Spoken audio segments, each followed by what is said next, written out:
오늘 본문으로서 사도 바울이 1장부터 계속 말씀해온 믿음으로 의롭다함을 받는, 오직 믿음으로 구원받는다고 하는 이 교리의 대단원을 내리게 됩니다.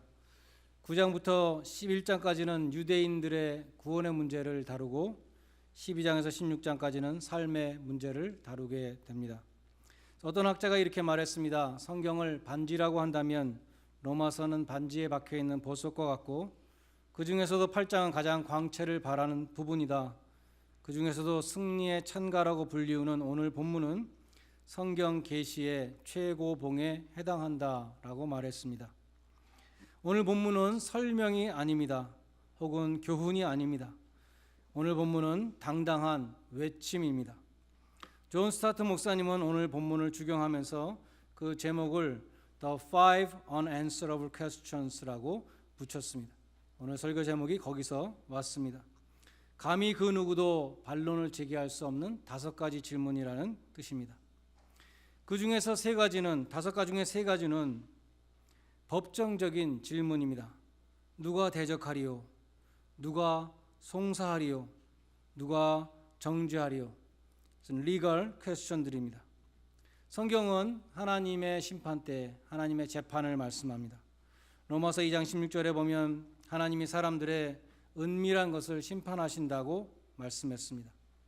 누가복음 8장 17절은 숨은 것이 장차 드러나지 않을 것이 없고 감추인 것이 장차 알려지고 나타나지 않을 것이 없다라고 말씀했습니다. 그래서 우리의 모든 행한 것들은 다 나타날 때가 있다는 것입니다. 그래서 하나님이 회개를 시키실 때 어떤 사람의 간증을 들어보면 그런 분도 있다고 합니다. 자기의 어렸을 때부터 지은 모든 죄가 기록 영화처럼 다 이렇게 지나가는 그런 사람도 있었다고 합니다. 계시록 20장 12절에 보면 실제로 우리의 행위가 다 기록되어 있는 책이 있다 그랬습니다. 그래서 그 책에 따라서 심판을 받는다 그랬습니다. 우리의 말과 행동뿐만 아니라 우리의 생각까지 다 기록되어 있다는 것입니다. 우리의 그러한 모든 죄와 허물과 비리가 기록된 그 기록 영화가 예수님의 피로 지워지지 않는다면 우리의 죄는 우리는 결코 죄를 용서하지 못하시는 하나님으로부터 돌이킬 수 없는 심판을 받고 불못에 던지게 될 것입니다. 계시록 12장 10절에 보면 여기 대적하고 송사하고 정죄한다 그랬는데 이런 것들을 하는 존재가 마귀라고 나오고 있습니다. 마귀는 우리의 죄를 송사합니다. 다 들춰내고 우리를 어큐즈하는 것입니다.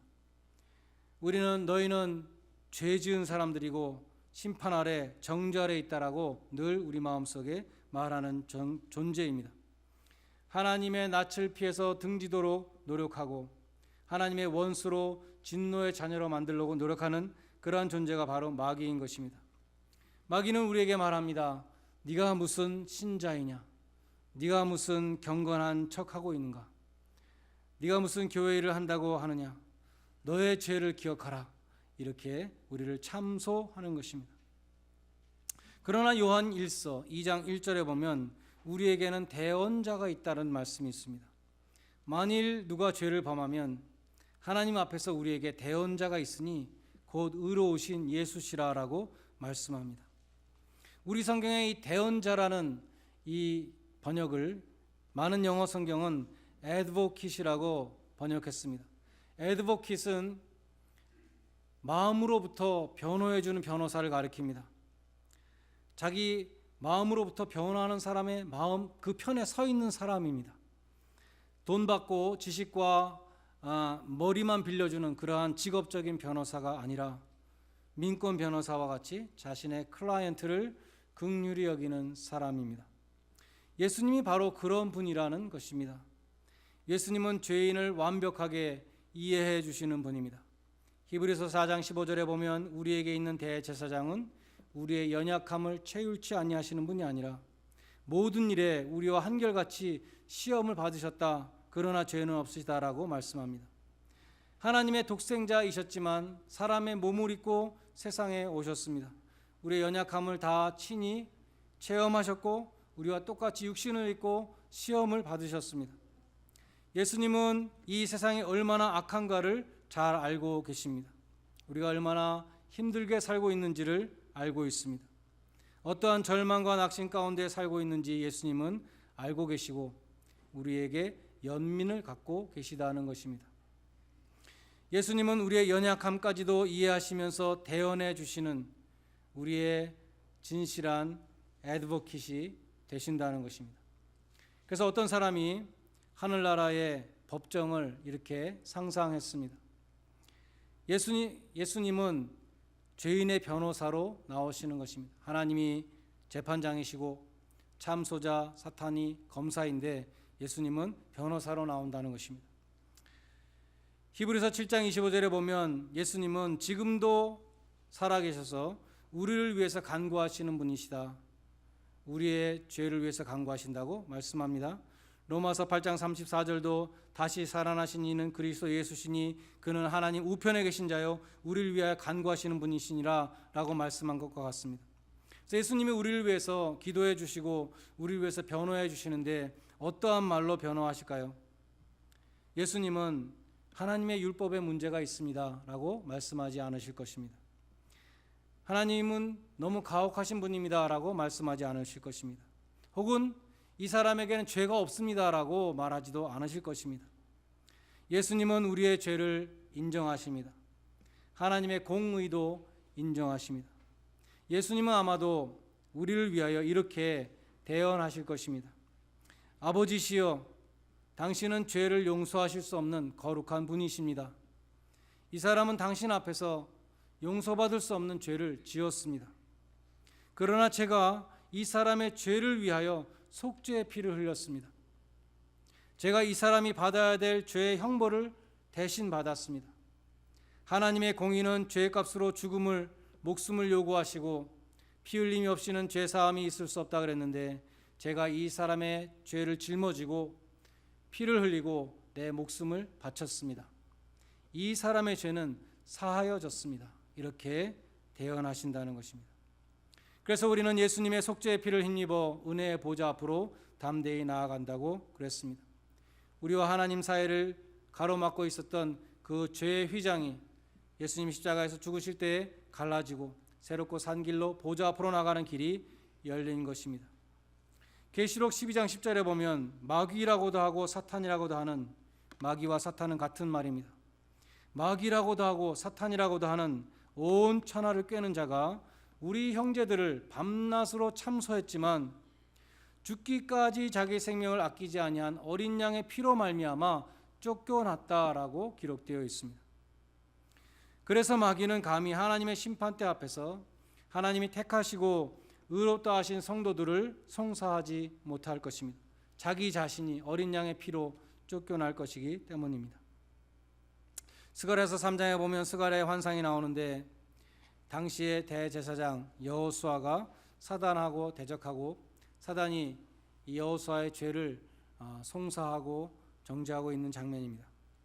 대제사장은 온 백성의 죄를 대표로 온 백성의 죄를 다 짊어지고 대표로 하나님 앞에 제사를 지내는 사람이기 때문에 여호수아가 입고 있는 그 옷에 백성들의 모든 죄가 다 얼룩덜룩 더러워진 그런 옷을 입고 있었습니다. 뿐만 아니라 여호수아 자신이 성전의 건축을 게을리한 죄가 있었습니다.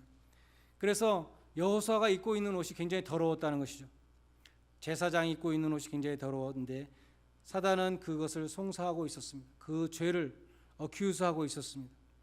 근데 하나님이 사탄을 책망하시는 장면이 나옵니다. 사탄아 여호와가 너를 책망하노라. 예루살렘을 택한 여호와가 너를 책망하노라. 이렇게 말씀합니다. 이 말씀을 오늘 로마서 본문으로 표현한다면 내가 어찌 감히 나의 택한 예루살렘을 송사하느냐라는 말씀입니다. 하나님은 그 자리에서 천사들을 명하셔서 여호수아의 더러운 옷을 벗기라 명하십니다. 그리고 말씀하셨습니다. 내가 내 죄가를 제하여 버렸으니 너에게 아름다운 옷을 입히리라. 죄를 사하시고 의의 옷을 입혀주시는 장면입니다. 그리고 정한 관을 씌우라 그랬습니다. 머리에 정한 관을 씌워서 영화롭게 해주셨습니다. 이어서 하나님은 여호수아에게 메시아 예언을 하셨습니다. 내가 내 종 순을 가지를 나게 하리니 그가 이 땅의 죄악을 하루에 제하리라. 단번에 영원한 속죄의 제사를 드리신 예수님의 십자가를 미리 말씀해 주셨습니다. 그래서 스가랴서는 구약의 복음서라고 불리웁니다. 스가랴서 3장에 보면 마귀가 성도들의 죄를 송사하는다는 것과 의롭다 하시는 분은 하나님이시라는 것과 하나님은 성도들의 죄악을 사하시기 위해서 예수 그리스도를 보내셨다는 것을 보여주고 있습니다. 그러므로 우리는 마귀의 참소에 대해서 말씀으로 물리쳐야 할 것입니다. 하나님이 우리를 위하시면 누가 우리를 대적하리요? 누가 하나님의 택하신 자들을 송사하리요? 의롭다 하시는 이는 하나님이시니 누가 정죄하리요? 대적하고 송사하고 종죄할 수 없다는 것을 우리는 기억해야 할 것입니다. 이 세 가지 질문 다음에 나오는 두 번째 질문은 자기 아들을 아끼지 아니하시고 우리 모든 사람을 위하여 내어 주시니가 어찌 그 아들과 함께 모든 것을 우리에게 은사로 주지 아니하시겠느냐라는 질문입니다. 가장 중요한 것을 아낌없이 주셨는데 그보다 덜 중요한 것을 아끼시겠느냐 하는 그런 말씀입니다. 가장 중요한 딸을 주었는데 사위에게 씨암탉을 아끼겠느냐, 그런 것과 마찬가지죠. 하나님은 우리들에게 선이 되는 모든 것을 아낌없이 주십니다. 독생자를 주시기까지 사랑하셨는데 다른 것을 아낄 이유가 하나도 없으신 것입니다. 뉴욕에 가면 라구아디아 공항이 있죠. 그 라구아디아 공항은 1930년대 뉴욕이 굉장히 어려웠을 때, 공항을 겪고 있을 때 유명한 시장의 이름을 따서 지은 공항입니다. 1935년 어느 겨울밤에 뉴욕 시장 피오렐로 라구아디아가 시에서 가장 가난한 지역에 나타났습니다. 그는 야근 판사를 퇴근시키고 자기가 대신 밤에 근무를 섰습니다. 그날 밤에 어떤 누더기를 입은 가난한 여자가 빵 한 조각을 훔친 혐의로 끌려왔습니다. 이 여자는 자기의 사정을 이야기했습니다. 내 사위는 집을 나가버렸고 내 딸은 아픕니다. 근데 손주들이 배가 고파서 죽어가고 울기 때문에 내가 빵을 훔쳤습니다. 이렇게 말했습니다. 딱한 사정을 들은 시장은 가게 주인에게, 빵집 주인에게 이 여자를 용서해 주자 그랬습니다. 그러나 가게 주인은 막무가내로 이런 나쁜 일을 저지른 사람은 벌을 줘서 교훈을 삼아야 된다라고 주장했습니다. 라구아디아는 한숨을 내쉬었습니다. 그리고 이 늙은 여인에게 돌아서서 말했습니다. 나는 당신을 처벌할 수밖에 없습니다. 법에는 예외가 없습니다. 그리고 이렇게 처벌했습니다. 벌금 10불 혹은 구류 10일이라고 판결을 내렸습니다. 그러나 동시에 이 판결을 내림과 동시에 이 시장은 자기 호주머니에서 10불을 꺼내서 자기 모자에 넣으면서 이렇게 말했다고 합니다. 여기 벌금 10불이 있습니다. 제가 지불하겠습니다. 그리고 이 방에 있는 모든 사람들은 배가 고파 빵을 훔쳐야 되는 도시에 사는 그 죗값으로 50센트씩 벌금으로 낼 것을 명합니다. 그리고 그 벌금을 빵집 주인으로 하여금 걷게 했다는 것입니다. 그리고 그 벌금을 노파에게 다 모아서 주었다는 것입니다. 다음 날 아침 뉴욕의 한 신문에 이렇게 기사가 났습니다. 배고파 죽어가는 자기 손주들에게 주기 위해서 빵을 훔친 불쌍한 노파에게 47불 50센트가 지불되었다. 억지로 도네이션을 한 사람들은 얼굴이 빨개진 가게 주인과 70여 명의 경범죄인들과 몇 명의 경찰관들이었다. 이 지혜롭고 마음씨 좋은 이 라구아디아 시장은 노파를 처벌함으로써 공의를 베풀었습니다.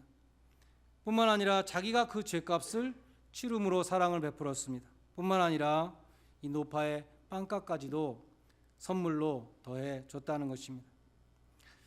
아들의 십자가에서 공의와 사랑을 완성하신 하나님은 그 아들과 함께 택한 자들에게 모든 것을 은사로 주신다고 말씀하는 것입니다. 하나님의 나라를 먼저 구하면 먹고 사는 문제를 책임져 주신다고 약속하셨습니다. 수고하고 무거운 짐진 자들에게 안식을 주신다고 했습니다. 세상이 줄 수 없는 평안을 주시며 세상을 이길 힘을 주신다고 말씀했습니다. 시험 당할 때에 피할 길을 주사 능히 감당케 하시며 환난 중에 위로를 주시고 고난 중에 기쁨을 주신다고 말씀했습니다. 두려움 가운데 담대함을 주신다고 약속하셨고 염려를 다 주께 맡겨버리라고 말씀하셨습니다. 하나님은 우리를 위하여 자기 아들을 아끼지 아니하시고 내어주셨습니다. 주님이 죽기까지 복종하셔서 십자가에 죽으셨습니다. 그에게 하나님은 사랑하는 독생자에게 죄의 징벌을 내리시고 때리셨습니다. 우리를 위하여 찔리게 하시고 상하게 하셨습니다. 하나님이 죄를 향하여 내리시는 그 진노가 갈보리 십자가 위에 쏟아졌습니다. 하나님이 그 얼굴을 돌리셨을 때 주님은 나의 하나님, 나의 하나님, 어찌하여 나를 버리셨나이까? 라고 절규하셨습니다. 하나님의 불같은 진노가 십자가에 쏟아졌다는 것입니다. 조지아주의 남동부 지방에서 2명의 오리 사냥꾼이 초원을 지나다가 갑자기 멀리서 연기 구름을 보게 되었습니다. 바람이 불어오면서 이상한 소리도 듣게 되었습니다. 그들은 끔찍한 사실을 알게 되었는데 초원에 거대한 불이 나서 그 불이 자기들을 향해서 달려오고 있었던 것입니다. 그 불은 사람의 뛰는 속도보다 더 빨리 다가오고 있었습니다. 그들은 뛰어서 그 불을 피할 수 없다는 사실을 알게 되었습니다. 그들은 순간적으로 살 길을 생각해냈는데 주머니를 뒤져서 성냥을 꺼냈습니다. 그리고 자기들 주변에 성냥불로 불을 붙였습니다. 그들은 까맣게 탄 조그만 땅 거기 가운데서 둘이 부둥켜 안고 불이 오기를 기다리고 있었습니다. 거대한 불은 그것을 인해 덮쳤지만 두 사람이 서 있는 땅은 피해 갔습니다. 그들은 머리털 하나 거슬리지 않고 그 불 가운데 살아남았습니다. 왜냐하면 불은 이미 불타버린 곳에는 다시 오지 않기 때문입니다. 하나님은 마지막 날에 불로 세상을 심판하신다고 말씀했습니다. 아무도 하나님의 진노의 불을 피할 수 없습니다. 그러나 하나님의 진노의 불을 피할 수 있는 곳이 한 곳이 있는데 그것은 이미 하나님의 진노의 불이 임했던 십자가 그늘 밑인 것입니다. 그것은 하나님의 맹렬한 진노가 이미 지나갔기 때문에 다시는 하나님의 진노가 임하지 않습니다. 심판날에 우리가 사는 길은 십자가 밑으로 피해야 하는 것입니다. 오늘 본문의 마지막 질문은 누가 우리를 그리스도의 사랑에서 끊으리요? 라는 질문입니다. 그리스도의 사랑에서 우리를 끊을 수 있는 것은 아무것도 없다. 왜냐하면 그리스도의 사랑은 말뿐인 공허한 사랑이 아니라 우리를 위하여 죽으신 사랑, 십자가에서 보여주신 사랑이기 때문입니다. 저스틴 터스키스라는 공부를 잘하는 고등학생이 있었습니다. 그에게는 사랑하는 어머니와 휠체어를 타고 있는 아버지와 이름이 크리스찬이라는 동생이 있었습니다. 제이슨은 수영 선수였습니다. 플로리다 중서부 지방에 살고 있었던 그는 어느 날 자기 집 근처에 호수에 있는 그 물 밑에 동굴을 탐험하기 위해서 스쿠버 다이빙을 했습니다. 그날 저녁은 마침 어머니의 생일이었기 때문에 외식을 하도록 예정이 되어 있었습니다. 그러나 그에게 비극이 다가오고 있었습니다. 그는 동굴 속에서 길을 잃어버렸습니다. 그리고 좁은 통로에 몸이 끼어 빠져나오지 못하게 되었습니다. 안간 힘을 쓰는 동안에 산소통의 공기가 거의 다 없어졌습니다. 결국 거기서 죽게 된다는 것을 받아들일 수밖에 없게 되었는데 그때 그는 칼을 꺼내서 산소통에다가 마지막 메시지를 썼습니다. I love you, mom, dad, and Christian 이렇게 썼습니다. 산소통에 칼로 쓴 마지막 메시지를 남겼습니다.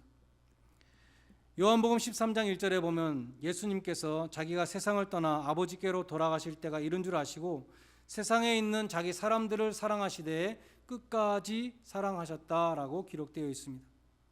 주님의 십자가 위에 우리를 향한 사랑이 기록되어 있죠. 거기에는 뭐라고 기록되어 있습니까? 내가 이렇게 너를 사랑했다. 내가 이만큼 너를 사랑했다. 그렇게 기록되어 있습니다. 이 그리스도의 사랑에서 우리를 끊을 수 있는 것이 무엇이 있겠는가? 존 스타트 목사님은 이렇게 주경했습니다. 바울은 이 마지막 질문에 대해서 스스로 답변을 찾아보았습니다. 그리고 그 사랑에서 우리를 끊을 수 있다고 생각되는 모든 대적들을 거론합니다. 먼저 우리는 환난이나 곤고나 핍박, 그 하나님을 믿지 않는 세상의 압박을 견뎌야 될지도 모릅니다. 또 우리는 기근이나 적신을 겪어야 될지도 모르는데 그처럼 하나님 아버지가 자녀들에게 약속하신 먹을 것과 입을 것이 없다는 것은 하나님이 돌보지 않는다는 것을 증거하는 것으로 보일지도 모릅니다. 게다가 우리는 위험이나 칼, 그 사람들의 악의로 인한 죽음의 위협이나 실제적인 죽음을 경험해야 될지도 모릅니다. 순교는 우리 신앙의 궁극적인 테스트입니다. 그리고 그것은 실제적인 테스트입니다. 왜냐하면 시편 44편 22절에 우리가 종일 주를 위하여 죽임을 당하며 도살할 양같이 여김을 받는다고 말씀하기 때문입니다. 이 모든 것들은 실로 대적들입니다. 그것들은 고통스럽고 위험하며 견디기 힘든 고난들입니다. 그러나 그런 것들이 우리를 그리스도의 사랑에서 끊을 수 있습니까? 결코 그럴 수 없습니다. 이 모든 일에, 이 모든 고난들을 겪으며 참는 가운데 우리는 넉넉히 이기는 것입니다. 이 서신을 받은 로마 교인들은 실제로 온갖 박해를 다 받았습니다. 가이사를 주라 하지 않으면 환난과 곤고와 핍박과 기근과 적신과 위협을 당해야 했습니다. 그들은 실제로 죽임을 당했습니다. 그들은 고문과 형극을 받았습니다. 주 120년경에 비두니아 지방에 총독을 지냈던 플린이라는 사람이 로마 황제에게 보고서를 올렸는데 거기에 크리스찬들의 모습이 담겨 있습니다. 크리스찬들은 살 소망이 다 끊어지는 죽음의 협박을 당할 때에 바로 이 로마서 8장의 마지막 부분, 우리가 오늘 읽은 이 31절로 39절까지의 말씀을 끝까지 암송하고 붙들었다라는 그러한 보고를 한 것이 있습니다. 그들은 그리스도의 사랑으로 넉넉히 이겼던 것입니다. 우리가 결혼할 때 서약을 합니다. 즐거우나 괴로우나 가난할 때나 부할 때나 병들었을 때나 건강할 때나 어떠한 환경 중에서도 그들을 사랑하겠습니다 라고 서약했지만 실제로 어려움이 닥치고 실제로 병이 들고 실제로 여러 가지 괴로운 일들이 일어날 때에 인간은 그 사랑이 흔들리기 쉽습니다. 그러나 신실하신 하나님의 사랑은 절대로 변치 아니하신다는 것입니다. 하나님은 우리를 예수 그리스도의 신부로 삼아 주셨습니다. 죄인 되었을 때 우리를 위하여 그리스도께서 죽으심으로 그 사랑을 확증해 주셨습니다. 누가 우리를 그리스도의 사랑에서 끊으리요? 환난이나 곤고나 핍박이나 기근이나 적신이나 칼이랴. 내가 확신하노니 사망이나 생명이나 천사들이나 권세자들이나 현재일이나 장래일이나 능력이나 높음이나 깊음이나 다른 아무 피조물이라도 우리를 우리 주 그리스도 예수 안에 있는 하나님의 사랑에서 끊을 수 없느니라. 스펄전 목사님이 어떤 농가에 갔는데 그 집에 바람의 방향을 알려주는 풍향계가 있었습니다. 풍향계가 이렇게 저렇게 흔들리고 있는데 그 끝에 농부가 하나님은 사랑이시다, God is love라는 꼬리표를 붙여놨습니다. 그래서 목사님이 집주인에게 물었습니다. 이것은 하나님의 사랑이 바람의 방향에 따라 변한다는 뜻입니까? 그러자 농부가 대답했습니다. 그게 아니고 하나님의 사랑은 바람이 어떤 방향으로 불던 간에 여전히 사랑이시라는 뜻입니다. 이렇게 대답했다는 것입니다. 하나님의 사랑은 환난과 곤고와 핍박이나 기근이나 적신이나 심지어 순교의 죽음 앞에서도 변하지 않습니다. 하나님은 여전히 끝까지 우리를 사랑하십니다. 어떠한 환경 속에서도 변치 아니하시는 그 하나님의 사랑을 여러분은 굳게 붙드시기를 바랍니다. 그리하여 우리를 사랑하시는 그 분으로 말미암아 이 모든 어려움들을 넉넉히 이기시는 믿음의 용사들이 되시기를 주님의 이름으로 간절히 축원드립니다. 기도하시겠습니다.